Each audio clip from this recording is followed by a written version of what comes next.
Cancer آج دنیا میں پائی جانے والی سب سے خطرناک بیماری ہے۔ ہر سال دنیا میں کروڑوں لوگ کینسر کی وجہ سے مرتے ہیں۔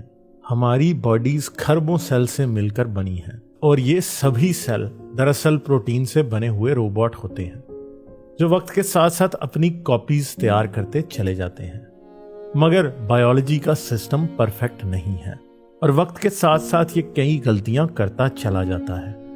ایسی صورت میں کاپی ہونے والے سیل میں ایسے پرابلمز پیدا ہو جاتے ہیں کہ وہ اب صحیح طریقے سے کام نہیں کر سکتا، اور اگر ایسا سیل باڈی میں موجود رہے تو وہ سارے نظام کو درہم برہم کر دیتا ہے۔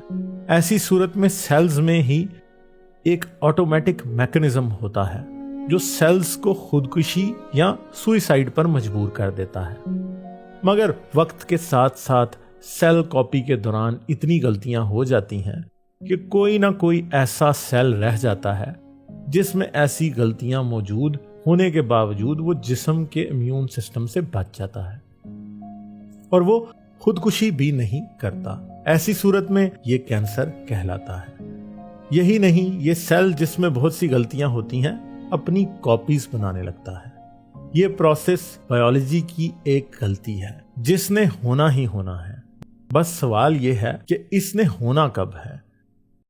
تمام میملز کے سیلز کا سائز تقریباً ایک ہی جتنا ہوتا ہے، مگر ہر میمل میں اس کے سائز کے حساب سے سیلز کی تعداد یا نمبر ڈیفرنٹ ہوتا ہے۔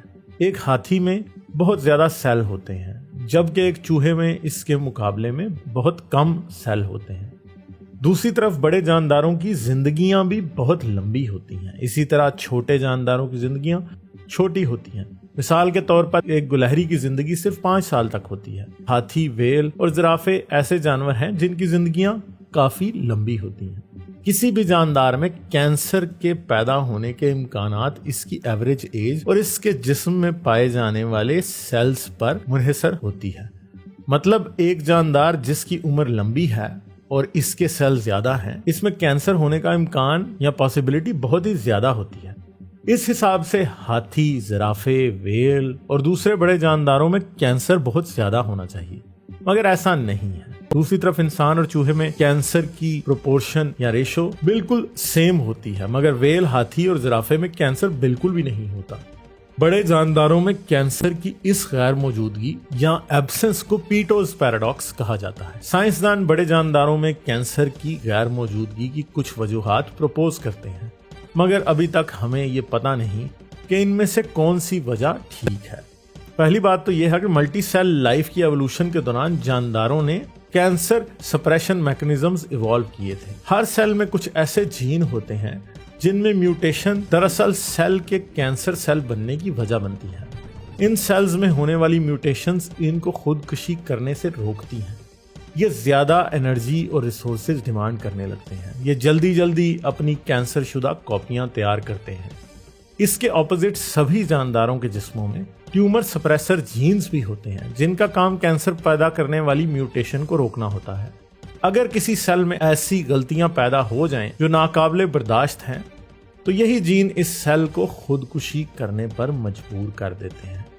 جینیٹک ریسرچ سے یہ ثابت ہوا ہے کہ بڑے جانداروں میں ٹیومر سپریسر جین کی ایک بڑی تعداد ہوتی ہے جبکہ چھوٹے جانداروں میں ان کی تعداد کم ہوتی ہے۔ ان جینز کی وجہ سے ایک ویل کے سیل کو ایک چوہے کے سیل کے مقابلے میں کینسر پیدا کرنے کے لیے بہت زیادہ میوٹیشن لگتی ہے، مگر سائنسدانوں نے اس کے علاوہ ایک اور حل بھی بتایا ہے۔ ہو سکتا ہے کہ دونوں حل ایک ساتھ کام کرتے ہوں۔ بڑے جانداروں میں کینسر کی غیر موجودگی کی ایک وجہ کو ہائپر ٹیومرز بھی کہا جاتا ہے۔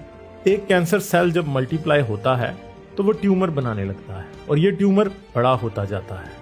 ایک چھوٹے سے چوہے میں 1 سینٹی میٹر ڈائے میٹر کا ٹیومر جان لیوا ثابت ہوتا ہے، مگر ایسا ہی ایک ٹیومر اگر ایک ہاتھی میں ہو تو ہاتھی کو اس سے کوئی مسئلہ نہیں ہوتا۔ کینسر سیلز کا مسئلہ یہ ہوتا ہے کہ وہ میوٹیشن کے لیے فری فار آل والی صورتحال اختیار کر جاتے ہیں، اور ریسرچرز کی نظر میں یہی ان کی کمزوری ہوتی ہے۔ کینسر بنتا ہی اس لیے ہے کہ جاندار کے جسم کے اس میکانزم سے چھپنا سیکھ جاتا ہے جو اسے غلط میوٹیشن پر سوئسائڈ کرنے پر مجبور کر دیتا ہے۔